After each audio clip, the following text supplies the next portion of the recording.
కృష్ణా జిల్లా పెనమలూరు సమన్వయకర్త దేవభక్తుని చక్రవర్తి ఆధ్వర్యంలో వైఎస్ఆర్ కాంగ్రెస్ పార్టీ ఆత్మీయ సమావేశం నిర్వహించారు.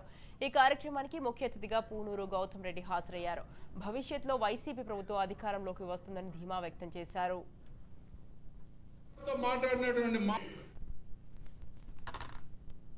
వంద రోజుల పరిపాలనలో చంద్రబాబు నాయుడు చెప్పినటువంటి అనేక మోసపూరిత హామీలు, ఆయన నేను చాలా విజనరీని, నాకు చాలా ముందు చూపు ఉంది అనేటువంటి వ్యక్తి బుడమేరు వాగుకి గేటులు లేవనేటువంటి అవహేళన చేసి, అది కూడా చెప్పడం కూడా కాదు, అవహేళన చేసి జగన్మోహన్ రెడ్డి గారిని హేళన చేసినటువంటి సందర్భం. ముఖ్యమంత్రి గారిని అడుగుతా ఉన్నా, ఇది మ్యాన్ మేడ్ ఫ్లడ్ అవునా కాదా? ముందల నుంచి చెబుతున్నటువంటి నాయకుడు ఏదైతే చెప్తా ఉన్నారో, కురిసినటువంటి వర్షాలని అంచనా వేయడంలో కానివ్వండి, ఉన్నటువంటి వర్షాలని అంచనా వేయకుండా కేవలం పబ్లిసిటీ డిజైనింగ్ మాత్రమే.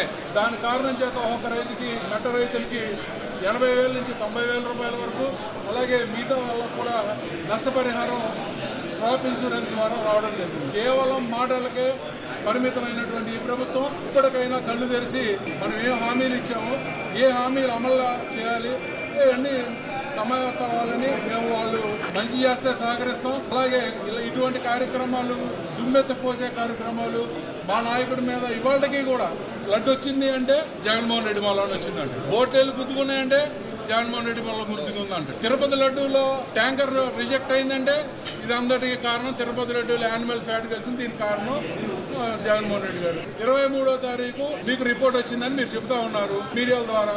మీరు 23వ తారీఖు వస్తే సుమారు 2 నెలలు అయింది. మీరు సప్లై చేసినటువంటి సప్లయర్ మీద కేసు ఎందుకు నమోదు చేయలేదు? రాజశేఖర రెడ్డి గారిని విగ్రహాన్ని ఇలాగే మీరు గుర్తుండే ఉన్నది, ఫైర్ స్టేషన్ దగ్గర, కంట్రోల్ రూమ్ దగ్గర ఇదే చంద్రబాబు నాయుడు గారి హాయంలో 2014 నుంచి 19 కాలంలో తొలగించడం జరిగింది. కానీ మేము అధికారంలోకి వచ్చిన తర్వాత ఏం చేసాం? కట్టి చూపించాం. 100 రోజుల పరిపాలనలో చూస్తూ ఉంటే చంద్రబాబు నాయుడు గారు అట్టర్ ఫ్లాప్ అనేటువంటి కనబడతా ఉంది. నోరు మెదపలేనటువంటి పద్ధతిలో ప్రజానీకం ఇవాళ ఎందుకు వేసావురా బాబు ఓటు అనేటువంటి పద్ధతిలో అనుకుంటున్నారు. కారణం అయితే అమ్మ ఒడి లేదు, చదువుకునే పిల్లలకి సరైనటువంటి భోజన వసతి లేదు, వారికి ఇవ్వాల్సినటువంటి యూనిఫామ్ లేదు, వారికి రావాల్సినటువంటి డబ్బులు లేదు.